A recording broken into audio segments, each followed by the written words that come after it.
Hey guys, welcome to Chat with Elsie. I figured I might as well just go on and start with why this is a thing. Like, let's be real, isn't there already so many pods of people talking about their lives and mental health? Which, that's great, but hey, why not me? I feel like I have something I can say or something I can contribute, so I figured why not give it a go?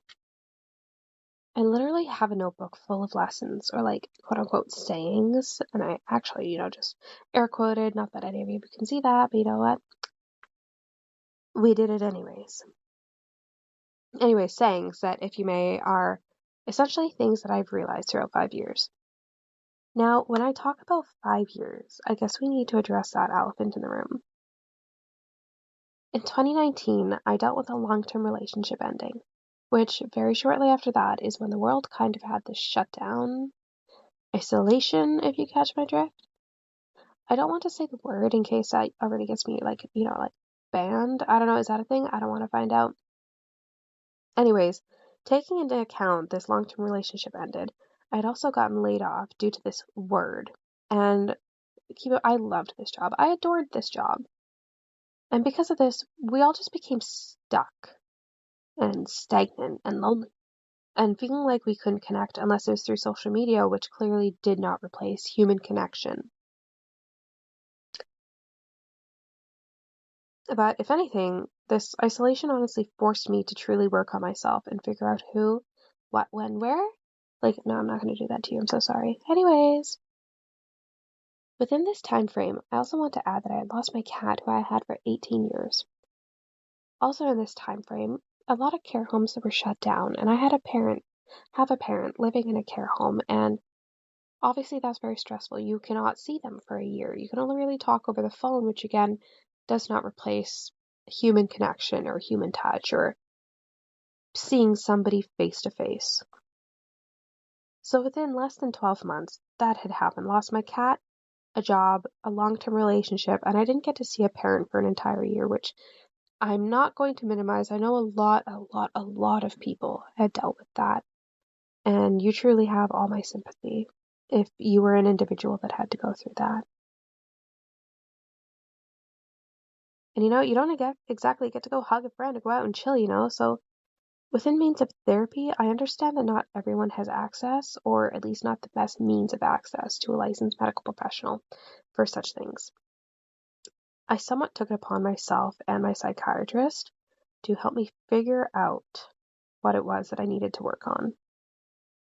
But that kind of unraveled quite literally, at the time, 26 years of trauma. Bro, that is not what I signed up for, but here I am, and I'm not going to be happy about it, but here I am. So within this time frame of 5 years, unraveling who I am and why I am and what I became without being aware.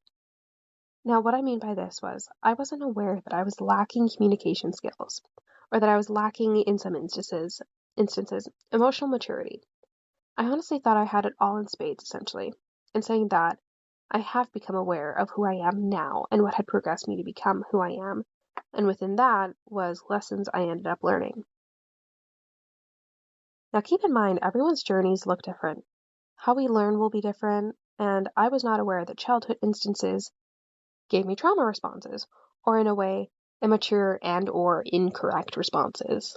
I'm not proud of how I reacted to such things, or how I handled emotions, or how I spoke at the time. I thought it was just who I was, but until now.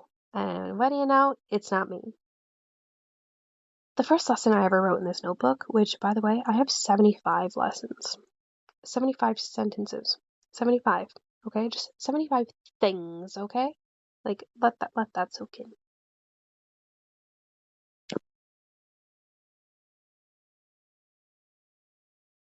You have nothing to prove to anyone was the very first thing I wrote down. I kind of hid away what I was dealing with, despite some people knew what was going on, but to a degree, not everyone actually knew what was going on. I felt like I had to become this strong, independent woman that just knew how to handle things. I felt like I had to show up for everyone without seeming weak and down, to which to some I severely was. Let's not bullshit ourselves right now, okay? But I felt like I had to put on this front, but why? What was I trying to prove? That I was dandy? Because I wasn't. But within that, I had realized that I shouldn't be invalidating myself or downplaying what I'm going through solely to save some face. I needed to show up for myself and not anyone else at that time. I needed to feel safe. I didn't have the right, I guess, emotional equipment equipped to me. You know what I mean? I didn't know how to safely communicate what I was feeling. I couldn't articulate myself just yet. I just felt like I needed to show people that I was okay, but why? Like in this type of situation, no one would be okay. Why was I not allowing myself to feel?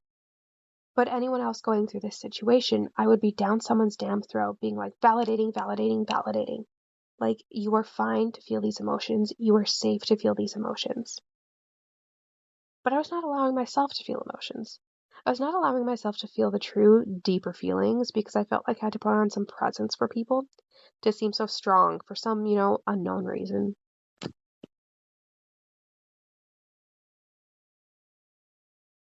I learned that while it's okay to want to prove you're capable of a situation, you don't consistently need to prove who you are to just anyone. You need to feel that way towards yourself. I'd realized that, yeah, maybe I'm not capable, but that's okay. I can get there. We can learn to get there without feeling as though we need to prove anything else. It's honestly just about learning. It's baby steps, and baby steps, we need to remind ourselves, are still steps. And we need to give ourselves more credit about that. That every step forward may look different at times, that not every step forward has to be some huge leap, and that everyone operates on different time and different steps. I learned that showing up and proving myself to myself was way more important than what other people needed to see. Because within that, I had realized as well that other people's perceptions of me is not my business to live up to. It's truly not.